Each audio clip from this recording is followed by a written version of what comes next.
Welcome to Sinkowitz, hosted by the fearless Linda Sinkowitz. She's syncing you up with the latest in election integrity, from breaking headlines to critical updates you won't hear anywhere else. With Linda, it's facts first as she leads the fight for one vote for one legal voter. Stay informed, stay empowered. Let's jump in. Hi, and welcome to Sinkowitz. I'm Linda Sinkowitz. I'm the founder and CEO of Fight Voter Fraud. This week, my special guest is John Goodman. He is an election integrity expert out of Florida, and we will be getting to him shortly. The states that we're going to be talking about this week, surprise, surprise, California, Kansas, New Jersey, North Carolina, Texas. Then, of course, we'll go to our election terms, our election trivia, national news, vote notes, which, as you all know, is a little bit longer story that we will put up on the website so you can click and read the rest of it. Then we'll talk about an international election. And as always, at the end, my final thoughts, which are totally unscripted. So let's jump right in right now with John Goodman. Welcome. Oh, thank you so much, Linda. It's great to be on your show. And fightvoterfraud.org is a wonderful organization, and I know you do a lot of great work. Thank you for having me.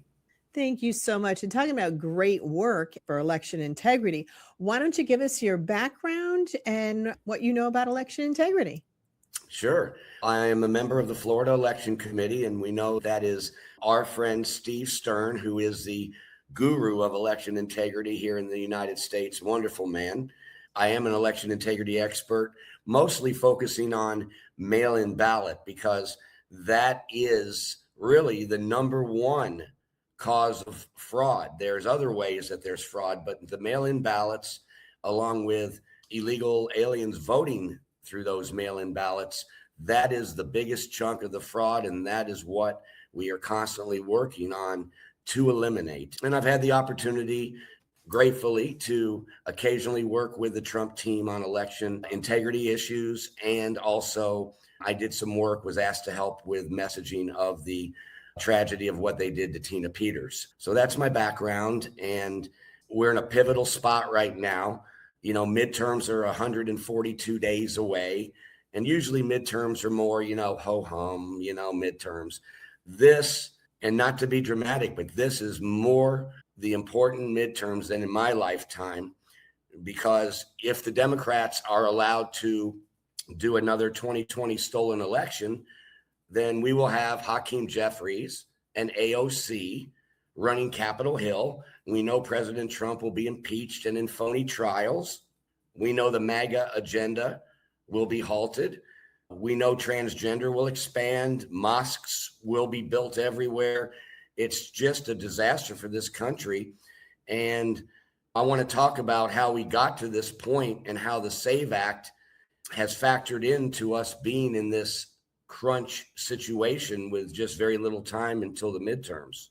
I completely agree with you about the mail-in ballots being a huge part of the fraud. I mean, we can just take a quick glance at what's going on in California. I mean, 20-something thousand ballots come in and they only vote for one person. I mean, it's crazy. It is crazy. And also the illegals, that are on the voter rolls. And we're constantly seeing how in the left media, how it's very rare that this happens. No, it's not. That's the problem. So again, you started talking about how important the SAVE Act is.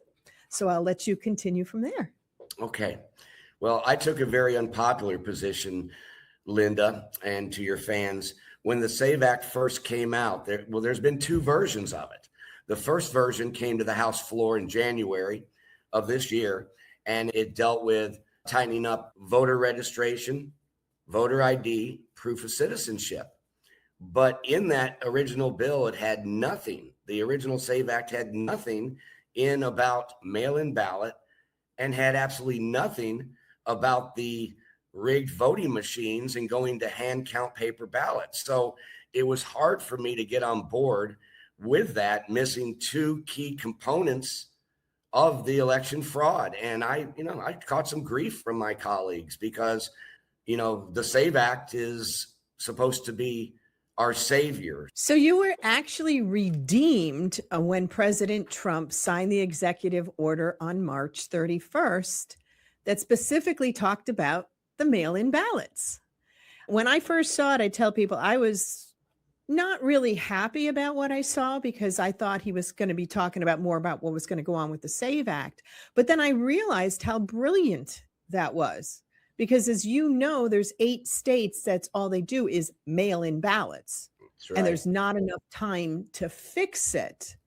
But the key part of this is the U.S. Post Office will be involved with this so that all the addresses have to be verified. Every mail-in ballot will have its own special code. The Department of Justice will be sending the states 90 days before the election the voter rolls to use, which would have been cleaned of most of, hopefully all of, the illegals that are on the voter rolls, the dead people that are on the voter rolls, the people that have duplicate registrations across the country. And then it allows the states and election people to add people on if someone has been taken off or if someone wants to be put on. But this is the best part. If they don't prove that they are U.S. citizens, the election officials will be criminally charged, which I think That's right. That's absolutely right. And really, it was surprising the way that executive order was done, because what it actually does is, if you're legal, it increases your voting options. Now you have the choice whether to do mail-in ballot or vote in person. And so, as you said, anyone that's requesting a mail-in ballot will be cross-checked with the USPS and also the Social Security Administration. And as you also alluded to correctly, the ballots will go out in specially designed barcode envelopes, and the ballot inside the envelope, the information has to match the barcode that that person's registered to. So it's really quite ingenious. So when they say President Trump is suppressing the vote, that's just a phony narrative, because he's actually giving more voting options. The only catch is you have to be a legal American citizen. So I did meet with someone this past week at an event I was at that actually had something to do with that particular EO. And that's Marley Hornick from realamerica.vote. I mean, Marley is incredible. There were others that had some input, but you got to stay tuned for her stuff that she's got coming up right now. I mean, she is absolutely brilliant. We've had her on the show a few times. She is brilliant. One of the most brilliant things I ever watched Marley do was she sent a memo to Ed Martin, who was at the time President Trump's parole attorney, explaining why it was legal for President Trump to give Tina Peters a pardon. We know Colorado denied that pardon, but it was a well-written, brilliant letter. And just by reading it, you could tell that Marley, like you, Linda, is very well versed and know what they're doing. She thinks out of the box all the time. And she's also the one that has sued Letitia James in New York. But the newest thing that she has coming out is going to knock your socks off. Well, she figured it out. All I got to say is she actually figured out what to do, what everybody's been trying to do.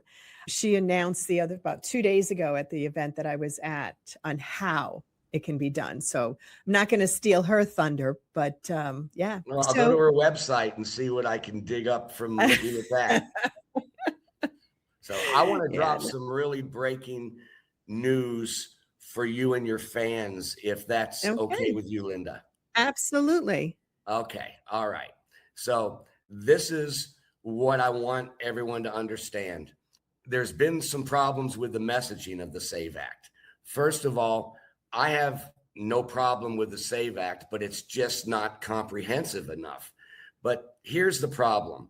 We've been hearing that if these 4 Republican rhinos voted for the SAVE Act, it would pass. But that's not the case, because the Republicans never broke the filibuster, and there's only 53 Senate Republicans. So even if every single Republican rhino, the Murkowski, the Tillis, the McConnell, Susan Collins, who's back and forth, even if all of them voted yes to the SAVE Act, that would only be 53 votes. So there would still need to be 7 votes from Democrats in order to pass the SAVE Act. And that is just not messaged. I agree, no Republican should be voting against securing our elections. We agree on that. But to tell the American people, if these 4 Republicans would just vote for it, it passes. And that's not the case. And what should have happened is the Republicans should have ended the filibuster before the SAVE Act ever came to the House floor for debate. So this is the breaking news. Donald Trump, although he has to support the SAVE Act, he's president. Donald Trump knows the SAVE Act is not going to pass. Now they're trying to connect it to a budget reconciliation, which they already tried to do that to the big, beautiful bill. And the parliamentarians said, no way. Now they're trying to hook it up to a defense bill, as you might have seen yesterday. Just trying the same thing again and hope it sticks. The bottom line is President Trump, in the next 8 to 10 weeks, is going to declare a national security emergency on elections based on the fact that millions of illegal aliens are voting in our election and there's outside interference. He has waited and waited on the SAVE Act as long as he can wait, Linda. And the reason this national security emergency is so powerful is, number one, he is able to use everything that's in the SAVE Act in it. Voter registration, voter ID, proof of citizenship, hand count paper ballots, all of it. So if you like the SAVE Act, there is absolutely no reason why you won't love this. But the key is, I found some case law. They were wondering whether to move forward with it. And I found a case, and your fans may want to take note of this, a 1983 ruling by the Supreme Court, a case called INS v. Chadha, Chadha. And in that decision, it takes 2/3 majority vote in both the House and the Senate to overturn a presidential national security emergency. And we know the Democrats don't have the votes to do that, not even close. So this is President Trump's unobstructed pathway to fix the election with no Democrat obstruction or judges putting a halt to it. Right. And it falls, I mean, people should know this. It's Article 2. You've heard President Trump talk about this many, many times. I've reminded people, just remember Article 2. It gives the president the power in a state of emergency from foreign intervention in the elections. And we not only have that internally, we have it externally. We have more than enough proof. So it's not just one country, it's multiple countries. And there are all kinds of stuff that's going on. And we even saw the other day in the testimony for Act Blue. Now, Act Blue is the Democratic arm of raising money. And she pulled the fifth, that she wouldn't answer about the foreign money that's come in and all of this stuff that they know about that is illegal. I mean, so all this stuff has been coming to a head. So I'm glad you brought that out there. I've been telling people, hang on to your bootstraps. There's something else coming down the pike, and he has absolute legal authority to do that. So some of the other things that you were going to let us know about, like with Congressman Byron Donalds, he is running for governor in Florida.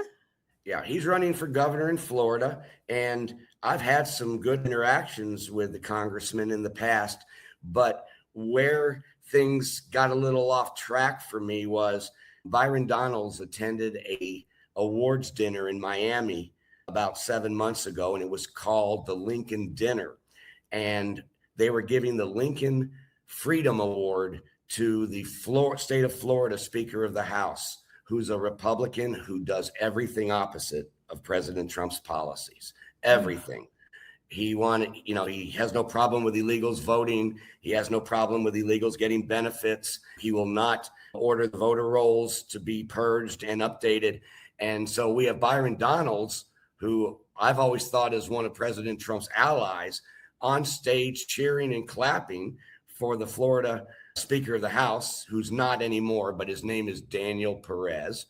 And this guy represents everything that Donald Trump doesn't. He's not MAGA at all, but yet there was Byron Donalds up on stage just cheering away. And that hard to shake, Linda, hard to shake that. I understand that. And the whole thing was probably, thinking because it was a Republican dinner, because we're the ones that do the Lincoln dinners, the fact that he was a Democrat and pretending that he was a Republican. We have a lot of those across the country. We do. So you had some other stuff about Tina Peters' attorney, Peter Tickton, that you were going to mention. Yeah, absolutely. As I said, I occasionally am lucky enough to work with some members of the Trump team. And in early December, Peter Tickton contacted me, and he asked me, and he asked a couple other people to increase the messaging on Tina Peters. She was still incarcerated, as you know, in early December, and she had an appeals hearing coming up in January. So myself and two friends, Matt Struck, who is a member of General Flynn's team, myself, Matt, and then Ryan Gleiser, a podcaster on 1773 TV. We made a 9-minute Tina Peters documentary. We called it Sacrificial Lamb, the Tina Peters story. And the reason why it was important is we all know that she's free on parole right now, but a lot of people are not clear with the details of how Colorado used corrupt methods to incarcerate her to keep Tina Peters from exposing the Colorado election fraud. And so what we do in this documentary is it's just film clips from the time. We don't say a word, no experts, no opinions. We show in chronological order, including courtroom scenes, everything, the real original raw footage. And that tells the story. It's very unusual. And you can see it on my Getter page. So what you put together, and I've seen it, is fact. Actually using facts, which again, you say is unusual. It is. To be out there is having something that is just pure facts. Well, we're running a little short on time here. So you want to give us how people can reach out to you and follow you? Sure. Thanks so much, Linda. So again, I am on Getter at John Good 1965, and just another 10 seconds. I don't post anything unless I've vetted it, verified it, fact checked it, because as you said, social media can be really swampy if you don't watch and follow the right people. But again, the national security emergency is the ticket. 2/3 majority to overturn it in both chambers. They don't have it. And the SAVE Act, as much as I wish it was in better shape, the truth is it's not, and the election's almost here. So, but it's been great to be on Sinkowitz. It has.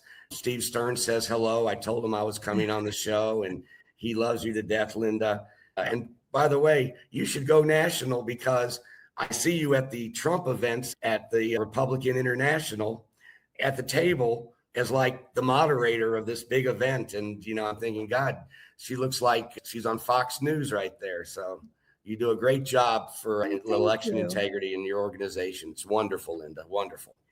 Thank you so much. And thank you again, John Goodman, for coming on. Really appreciate it. Thank you so much. All right, we're going to go to a quick break, and we'll be right back. At Fight Voter Fraud, we work to ensure every legal vote is counted, and no unlawful vote ever diminishes the voice of we the people. We're fighting for you in courtrooms and communities nationwide to protect transparency, accountability, and fairness in every election.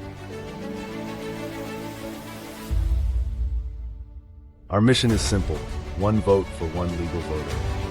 This is our country. This is our vote. Let's protect it together. Hi, I'm Linda Sinkowitz from Sinkowitz, and I'm here to tell you about an exciting new series that we have just added called Sinkowitz Presents Candidate Spotlight. And this is open to any candidate, any party, anywhere in the country that wants to have a 20-minute interview. So you can talk about yourself, your platform, your campaign, and we'll help you get it out there. So give us a call, send us an email, or visit our website. Thank you. Hi, and welcome back to Sinkowitz. I'm Linda Sinkowitz, the founder and CEO of Fight voter fraud. I want to thank everyone who is watching us on Rumble, YouTube, OBBM Network TV, Spotify, and all our other platforms. Thank you so much. Don't forget to like and share. All right, so our first state we'll be talking about, surprise, surprise, is California. This is from ABC News from June 3rd, 2026. Why it takes days or even weeks for California to count votes. Well, primary day in California is now over. It could take days or weeks for the final votes to be determined and some projections to be made. The most populous in the country state is home to 23 million registered voters, which requires ample time for all ballots to be accurately counted. That's a bunch of garbage, honestly. I mean, we have Texas, we have Florida that have almost as many people, and it doesn't take them weeks to do it. This is on purpose, by the way. Oh, got to get back to the story. But in addition to the sheer volume of the vote, the state also relies on significant number of mail-in ballots.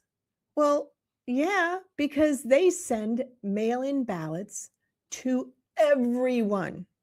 They also send thousands and thousands out of the country to people who have never even lived in the United States or are even U.S. citizens. Big problem. Now, according to the California Secretary of State, vote by mail ballots postmarked on or before Election Day and received within 7 days after the election, as well as any provisional ballots cast, must still be counted. 7 days? I got to tell you, their postal system really sucks out there. I hope I can say that on air, but they really did. I mean, 7 days? Oh, come on.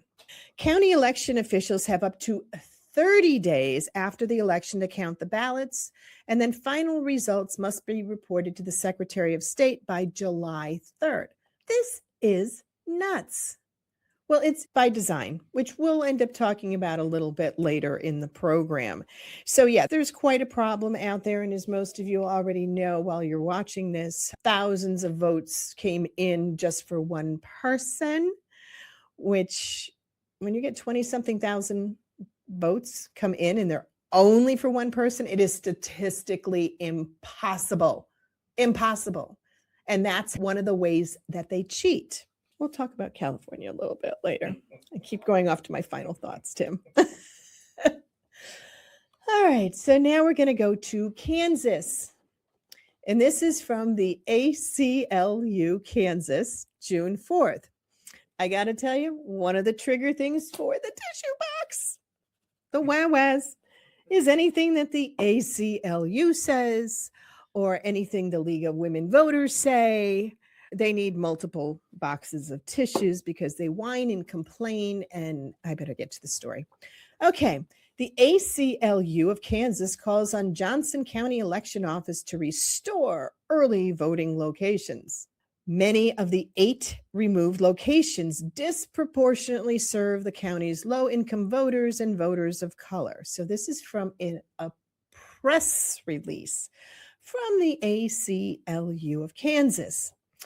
The ACLU of Kansas is calling on Johnson County Election Commissioner Connie Schmidt to reverse her decision that reduced the number of early voting locations in the county from 18 to 12 by removing 8 and then adding 2 other new locations. Quote, for many voters, especially those working multiple jobs who rely on public transportation, who have caregiving responsibilities, early voting is not just about convenience, but it's actually the only way they can cast a ballot at all. Are you kidding me? And that's from Micah Kubrick, the executive director for the ACLU of Kansas. I love this recommendation. Quote, we commend Commissioner Schmidt for the steps she has taken in the past to assist voters in other ways, such as providing translated voting materials. But her choice, oh, geez. First I start with California and then I go to this in Kansas. Oh, my goodness. But her choice to close early voting locations that have long served our neighborhoods with larger numbers of low-income voters voters of color, and elderly voters means these voters will now deal with further travel, longer lines at the remaining sites, and less access to the vote overall. You know, this is just going to be one of those that, I'm sorry, Kansas, we're done. I mean, let's do some common sense here. Obviously, there's a reason why they're closing a number of the locations, because then you don't have as many people, because you have to fund all these workers and locations. And, I'm sorry. First of all, I don't believe in early voting to begin with. And second of all, you can't tell me this is the only way they're going to vote. Well, the ACLU did. Wah-wahs. I don't know what I did in putting this show together. But our next state is New Jersey. And this is from the New Jersey Senate Democrats. I'll tell you, we should have had more than one box, Tim. I mean, we needed a whole case of them here for these. I usually try not to have this many far left-leaning stories, but especially 3 in a row. Oh, my goodness. Okay, so Scoltari Beach bill to educate voters on mail-in ballot postmarks advance. This is from Trenton, New Jersey. Legislation sponsored by Senate President Nick Scoltari and Senator James Beach that would help ensure mail-in ballots are counted by educating voters about Postal Service postmark procedures and ballot return options was approved today by the Senate Budget and Appropriations Committee. The bill, S3815, would require the Secretary of State to inform voters about federal Postal Service rules governing postmarks, including the possibility that a mail-in ballot could receive a postmark date later than the date it was provided to the Postal Service. The campaign would also educate voters on steps they can take to ensure their ballots are counted, including requesting a free manual postmark at a post office, retail location, or utilizing one of New Jersey's secure ballot drop boxes. Do they really think people are that stupid? Honestly, when they're talking about a bill, they're also talking about educating people, which means more of your tax dollars are going to be spent on something that is so simple. Given the opportunity, go vote in person. If you have to do a mail-in ballot, you've gotten the ballot sometimes weeks before the deadline. Why do you wait to the last minute? And if you're going to wait to the last minute, you walk it to the post office and they can stamp it right there at the counter. Oh my God, you're going to wait in line. Oh, anyway. And then the other thing has to do with the ballot boxes, the New Jersey ballot boxes. We have U.S. mailboxes that are federally protected. We've already seen some of the issues out in California with, somebody sets the ballot boxes, internal stuff on fire. I don't know. This is crazy.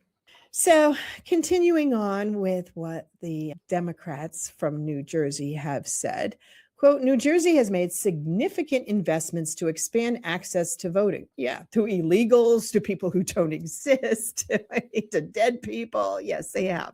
They certainly have. And it's essential that voters have clear, accurate information about every available option for returning their ballot. How difficult is it to fill it out and put it in the mail? Really? Or walk it in. And if you're walking, why would you walk in your mail-in ballot? I don't get it. Anyway, well, that's another one we're not going to bother finishing. I just got to the amount of money. The bill appropriates $100,000 to support the public awareness campaign and related initiatives. Oh, and New Jersey has 453 ballot drop boxes statewide. Oh my God. Boy, do I hope this next story isn't another left-leaning one. Okay, so now we're going to go on to North Carolina. This is from WUNC on June 3rd.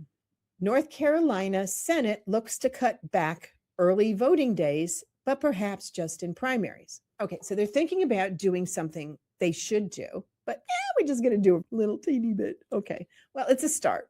So the Republicans in the state Senate are considering legislation to reduce the early voting period, but the change might only apply to primaries. Why?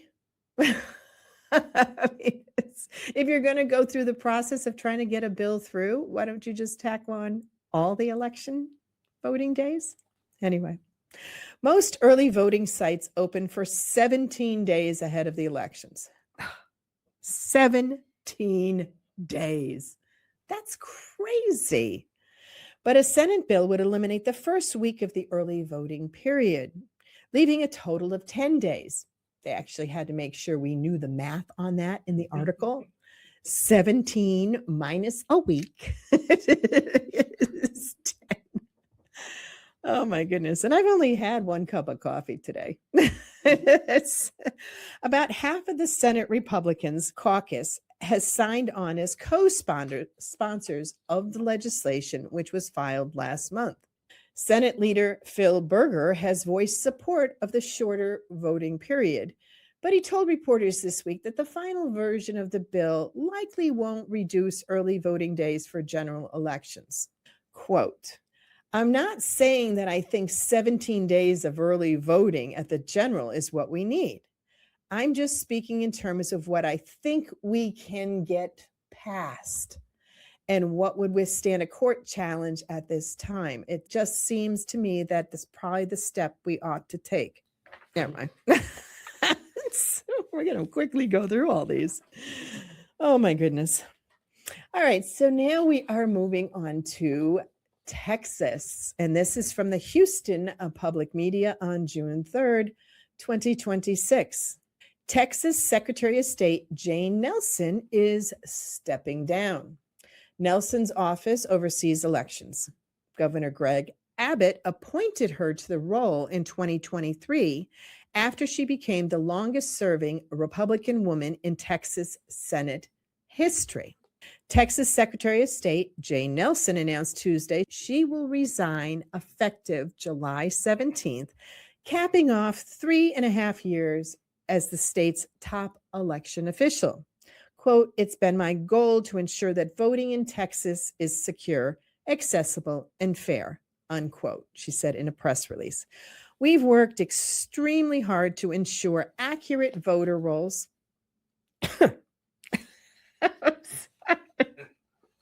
Some of this stuff is difficult to read. So I know Texas has a really good work ethic, but anyway, and to educate voters about what they need to know about in order to vote with confidence. Press release didn't say why she was resigning from her role, and the office did not come back with any comments. And by law, Governor Greg Abbott is required to nominate someone to fill the vacant position, quote, "without delay." It's unclear how quickly Abbott will move to fill Nelson's role or whom he is considering for the job. I love the fact that they have to do that, without delay. But it doesn't give a time frame. Yet we have a time frame on the early voting, and we can't actually make it for the regular election because we don't think that'll get passed. Anyway, boy, did I pick 5 good states, right? Right, Tim? I picked 5 good ones for this week's episode. Okay, so now we're going to go on to election term. And this is from the U.S. Election Assistance Commission, and it was double-checked on June 7th. Judicial retention election is our phrase. It's not just a word, it's a phrase. An election where voters are asked whether an incumbent, usually a judge, should remain in office for another term. The office holder, who does not face an opponent, is removed from the position if a percentage of voters indicate that they should not remain in office. So if there is no one going for the same seat, the public gets to say yes or no whether they want them to stay. And then I guess it's let's go search for somebody to fill that position. So that's election term. Our election trivia question of the week. The water cooler trivia is where this came from, and it was double-checked on June 7th, 2026. What office in New York City is first in line to succeed the mayor? As of 2025, the post is held by Juhamain Williams. Former Mayor Bill de Blasio held the post before his 2013 mayoral election. We're going to go to a quick break and we'll be right back. We need your help to ensure one vote for one legal voter. Join Fight Voter Fraud. Request training, get the potential double-registered, double voter data for your town, and donate to support the fight. Visit fightvoterfraud.org because election integrity starts with you. Hi, I'm Linda Sinkowitz. I'm the founder and CEO of Fight Voter Fraud. We are launching Operation Verify Voters 2026, and we want to get everyone involved in every single state because you can make a difference.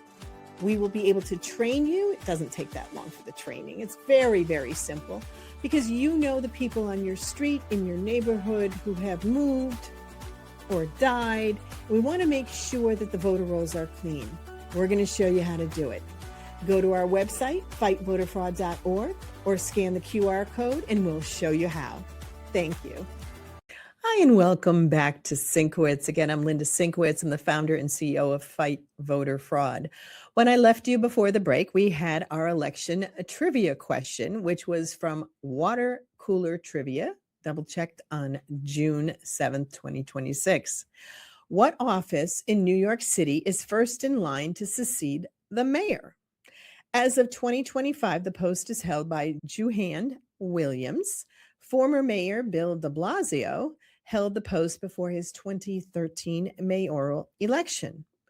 And the answer is public advocate, not deputy mayor, but public advocate.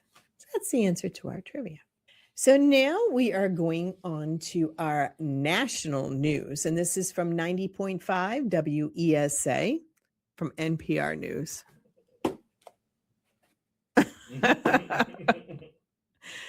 As Tim said, I must have been tired when I pulled my program together. Yeah, I was. This is from June 2nd, 2026. Pennsylvania Senate Republican seeks again to eliminate ballot drop boxes and satellite voting sites. A state Senate committee has approved a bill that would eliminate satellite voting offices like those in Allegheny County. Republican State Senator Chris Dush of Jefferson County, who chairs the state government committee, said expanded voting options around the state enabled voter fraud, such as ballot stuffing at the drop boxes. Yay! Yay! He is acknowledging the problem. So Dush's legislation, Senate Bill 599, aims to roll back measures permitted by the state Supreme Court in 2020, such as voting sites in suburban and rural areas outside of the county seat. Quote, the law only allows a person to carry a ballot for one extra individual, and they have to have designation form letter from the individual whose ballot they are carrying, Dush said, adding there's, quote, angst over drop boxes because the state courts allowed them even though they weren't specifically authorized by state law. Quote, the judicial branch overstepped their authority and created these things out of thin air, and in doing so, they did it without any thought. I would actually add another comment to that, but I better not. He said Tuesday. Now, Dush's bill would drastically scale back the use of voting centers where election workers can provide voters with mail-in ballots and collect them prior to Election Day. The centers allow a form of over-the-counter early voting. Now, Fitzgerald ended the practice after concerns about the disease embedded by County Executive Sarah Imorniato relaunched it in 2024. The county does not offer drop boxes. Well, basically, this story goes on to complain about, wanting to actually do things correctly. That's why I mentioned at the beginning of this story that it was from NPR News, because mind you, anything that is a good idea or a great idea or something that is for election integrity, the left will also whine and complain and make up things because, again, we are too stupid to understand how to vote and how to go on election day or the fact that if you need an absentee ballot for a specific reason, to do it in advance. All right, so now we're going to go on to vote notes. This is from the Michigan Department of Attorney General on June 2nd, 2026. And as always, our vote notes, you'll be able to click on the link and get the rest of the story, because this is a lot longer story than most. So AG Nessel issues Election Day guidance letter to law enforcement agencies. This is out of Lansing, Michigan. Michigan Attorney General Dana Nessel recently sent detailed election law guidance to law enforcement agencies across the state of the upcoming election cycle. You know, right on the face of this, what the heck? What the heck? Oh my goodness. With Michigan's primary election on Tuesday, August 4, 2026, and general election on November 3rd, 2026, as well as early voting periods, the initiative is a standard practice for the Department of the Attorney General. It's designed to prepare law enforcement officers to protect voters' rights throughout the election process. This guidance highlights Michigan election laws, including recent laws that took effect in 2024, and outlines scenarios law enforcement may encounter. By being prepared in advance, the law enforcement officers can handle legal issues as they arise and ensure the integrity of the election.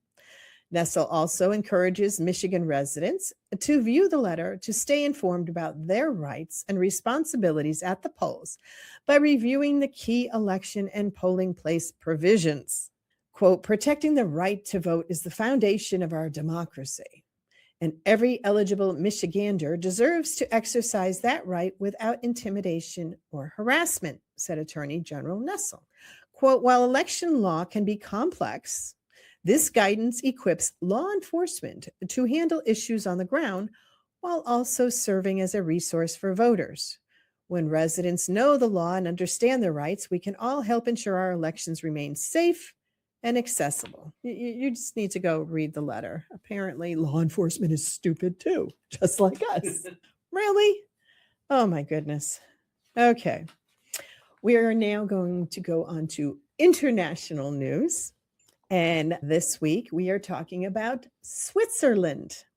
And this is from IFES, which is the electionguide.org on June 7th, 2026. So the Swiss Confederation, they have a referendum coming up, and the general information on this at stake in this election. In June 2026, voters in Switzerland are voting on two initiatives.